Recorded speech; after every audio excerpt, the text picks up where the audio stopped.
The princess leaves your remark unanswered. See, she knows we have to be like her, focused, present, patient. We're past the point of words anyway.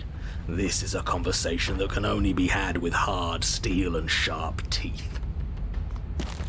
You put the voices to the back of your mind and proceed down the stairs. The basement is dark and cavernous, a gaping maw threatening to swallow you whole. There is no light here, save for what little starlight has managed to filter down the tunnel. And though you can't see the vastness of the space, you can feel it. You're exposed. It doesn't matter if we can't see down here. We know where she is. It would be better with a blade, but we'll make do.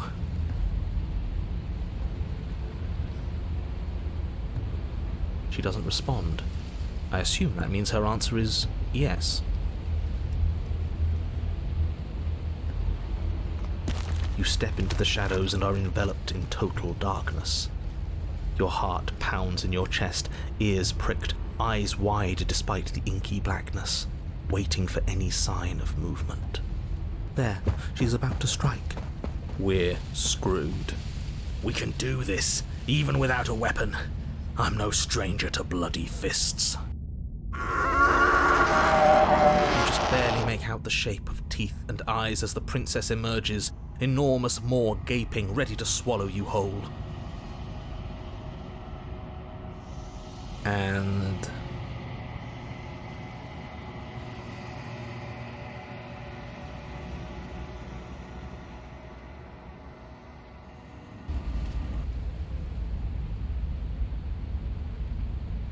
she doesn't respond.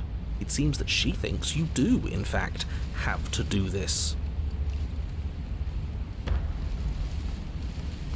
You step into the shadows and are enveloped in total darkness.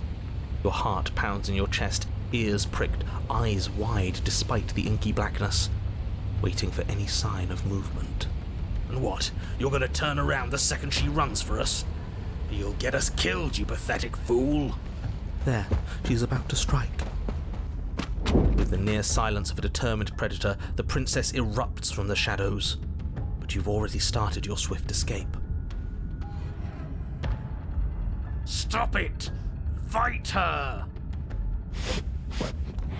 Conflict in your heart, though usually of little consequence, slows you down just enough. You don't make it into the tunnel before you feel her hot breath at your back, rushing up your spine and closing in on your neck as her teeth press into your skin and... Death again.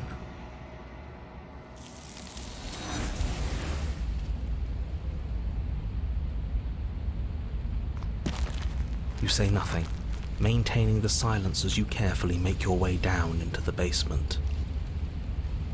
The basement is dark and cavernous, a gaping maw threatening to swallow you whole. There is no light here, save for what little starlight has managed to filter down the tunnel. And though you can't see the vastness of the space, you can feel it. You're exposed. It doesn't matter if we can't see down here. We know where she is.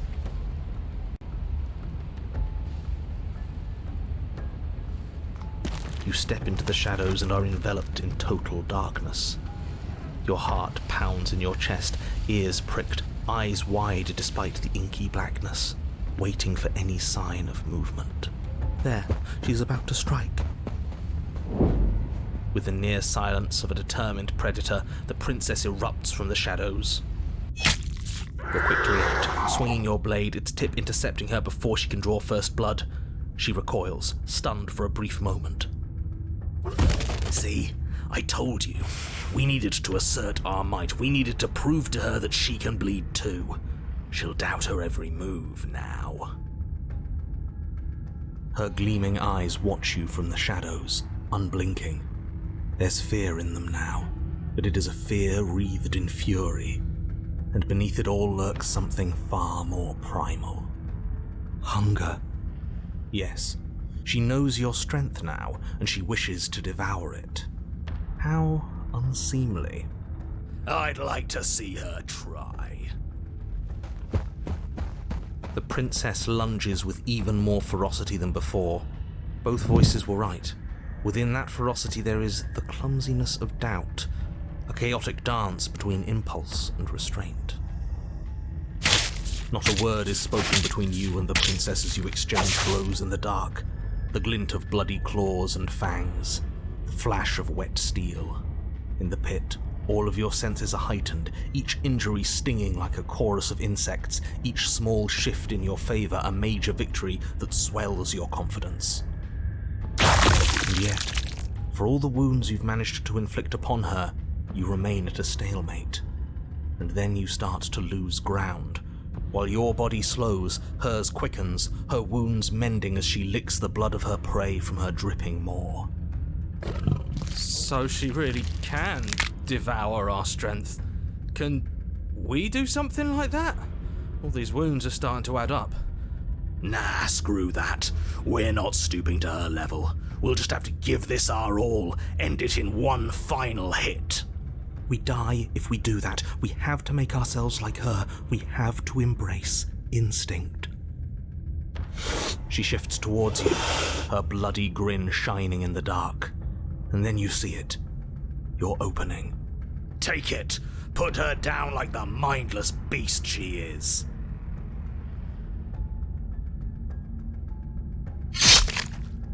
You hurl yourself towards the princess, your movement too quick, too bold for her to intercept. You bury your blade deep in her chest. Yes, yes, we're going out in a blaze of glory. Nature doesn't have glory. This is just death. She howls in pain, retaliating with claws and teeth, desperately tearing, trying to devour you to make herself whole once again. Chunks of your flesh are torn away, feathers and blood and bits of gore splattering to the ground. But your work is already done. No sating of her ravenous hunger will be enough to mend her now. Though her flesh begins to seal itself around you, she cannot remove your blade from her heart. You and the princess collapse to the floor together, your bodies fused, entwined in a bloody mass of limbs and teeth. I wouldn't have it any other way. As the two of you fade, a new emotion creeps into the princess's eyes. Something akin to shame. What have we done? They ask. I guess that's it. At least we saved the world. Right? Right? He's gone. Everything is gone, except her. And us. It doesn't matter. We won.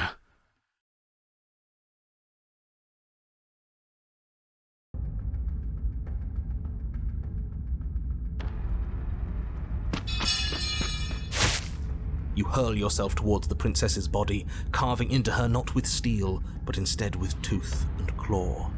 You are a blur of bloodied things that tear and rend. Yes. Yes. We are not prey. We are more. The princess howls in fear and outrage as you peel away a chunk of her flesh. But as the bloody meat slides down your throat, you feel invigorated. Your wounds burn less. You feel faster, more responsive. Again, the more we take of her, the less she will be able to take of us. There is no time to rest if you're to do this right. She tries to bat you away with her massive paw, but as it smashes into your ribs, you clamp your teeth around the limb. You give her no time to react before snapping it from its joint. The princess pulls back in pained shock as you crunch through bone, devouring the arm that was part of her. It's part of you now. Your wounds heal. That's disgusting. I don't want to do that. You were the one who asked if we could do this, and if it means we win, well, we have to win. Victory demands we do whatever it takes to claim it. I didn't think it would be so dehumanizing. But we feel bigger than her now, don't we? The feeling doesn't linger. As you choke down the last of her severed arm, she lunges, taking advantage of the distraction. In a frenzied flash of blood and feathers, she rips into your side, swallowing another piece of you. Weakness returns. Her arm starts to mend itself, fresh claws sprouting from developing flesh.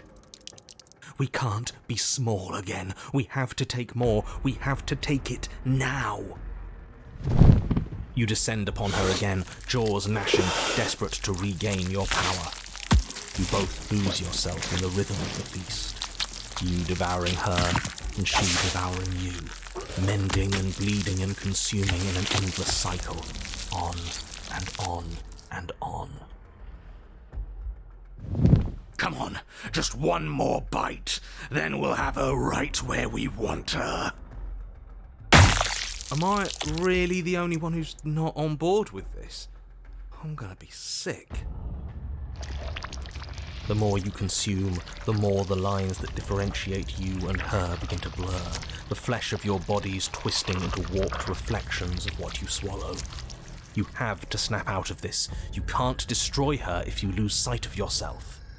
We are the predator now.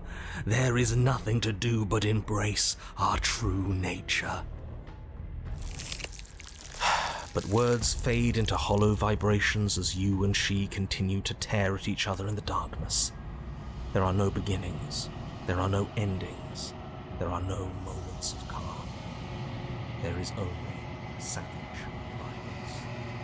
Did you say no endings? But how are we supposed to know if we won? We have won. We'll never die so long as we keep eating. We can be forever.